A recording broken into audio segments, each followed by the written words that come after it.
안녕하십니까. 유방외과 전문의 이항민입니다. 오늘은 여러분들께 유전성 유방암 검사에 대해서 좀 말씀을 드릴까 해요. 자, 앞선 콘텐츠에서 제가 브라카 유전자에 대해서 말씀드린 적이 있습니다. 그래서 브라카 유전자의 변이가 있는 경우에서는 유전이 돼요. 이 유전자 변이된 유전자가. 그래서 이 유전자 변이, 돌연 변이를 갖고 있는 분들은 유전적으로 유방암이라든지 난소암이라든지 여러 가지 암에 굉장히 잘 걸리게 됩니다. 유방암 같은 경우도 60%에서 70% 이상에서 발생을 할 수가 있고요. 그래서 이 검사를 하는 경우가 되게 많이 있는데 이제 내가 유방암에 걸렸어요. 그러면 내가 유전자 검사를 해야 될까요? 아니면 내 딸도 해야 될까요? 이런 질문들을 많이 하시게 될 거예요. 그래서 그런 분들을 위해 오늘 영상을 준비를 했고요.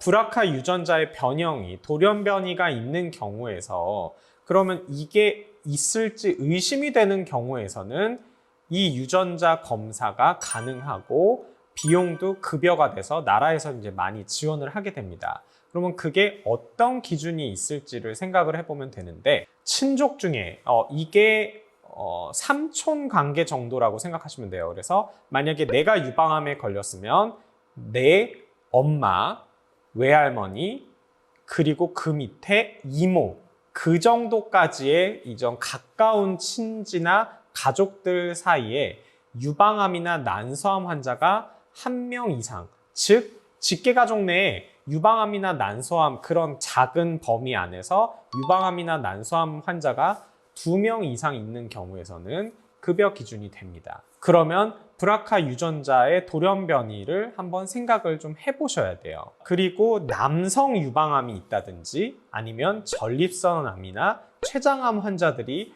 여러 명 있다든지 이런 식으로 있을 때에는 검사를 해보는 게 도움이 되고 급여가 가능합니다. 그 밖에 젊은 여성, 40세 이하의 여성에서 유방암이 발생했을 때도 가능성이 있고요. 그리고 60세 이상의 여성분들에서 3중 음성 유방암이 발생했을 때 60세 이상의 여성분들에서 3중 음성 유방암은 상당히 드뭅니다.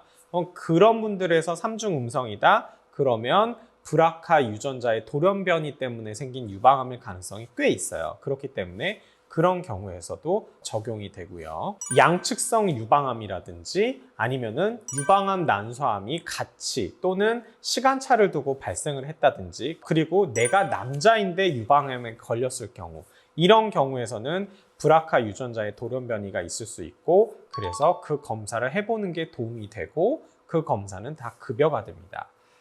반대로 생각하면 내 엄마가 유방암인데 그러면 내가 검사를 해봐야 되는지 이게 급여가 되는지는 앞에 말씀드렸던 그 기준들에 해당하면은 나도 검사를 받아볼 수가 있고 그것도 급여가 될 수 있습니다. 자, 그런데 내가 브라카 유전자의 돌연 변이가 있어요. 그러면 내 딸을 검사시켜야 될지 말아야 될지 고민이 좀 많으실 겁니다. 근데 이게 아직까지 한국 사회는 좀 폐쇄적이고 또 결혼할 때 이런 것들이 문제가 있는데 유전적으로 문제가 있다. 그러면 그 자식들한테 또 문제가 되니까 시댁이라든지 남편 되는 배우자 입장에서는 상당히 부담이 될 수도 있어요. 그러면 그게 오히려 안 좋은 영향을 줄 수도 있습니다. 그러니까 그런 것들을 많이 고려를 해보셔서 무조건 검사를 하는 게 옳다라고 보기는 조금 어려워요. 그러니까 그런 것들을 조금 잘 생각을 해보시고 결정을 하시고 물론 검사를 함으로써 만약에 내 딸이 검사를 했는데 내 딸도 브라카 유전자 돌연 변이가 있다. 그러면 따님은 앞으로 좀 더 잘 유방암, 난소암 이런 검사들을 해야 되고 추후의 나이에 맞춰서 난소 절제라든지 유방의 예방적 절제 같은 것도 고려해 볼 수 있고 그런 것들을 할 수 있기 때문에 도움이 되기는 합니다. 하지만 어떤 사회적인 개인적인 그런 많은 문제들이 정서상의 문제들이 있을 수 있기 때문에 그건 고민을 잘 해보시면 되고 어쨌든 검사 기준이 이렇게 돼 있고 이런 분들에서는 그런 브라카 유전자의 돌연 변이가 있을 수 있으니까 유전자 검사를 하는 것들이 도움이 될 수 있다. 그렇게 아시면 될 것 같습니다. 그래서 오늘은 브라카 유전자 돌연변이로 인한 유전성 유방암일 때 그 검사하는 기준에 대해서 말씀을 드렸고 여러분들께 많은 도움이 됐길 바라면서 오늘 영상 이것으로 마치도록 하겠습니다. 감사합니다.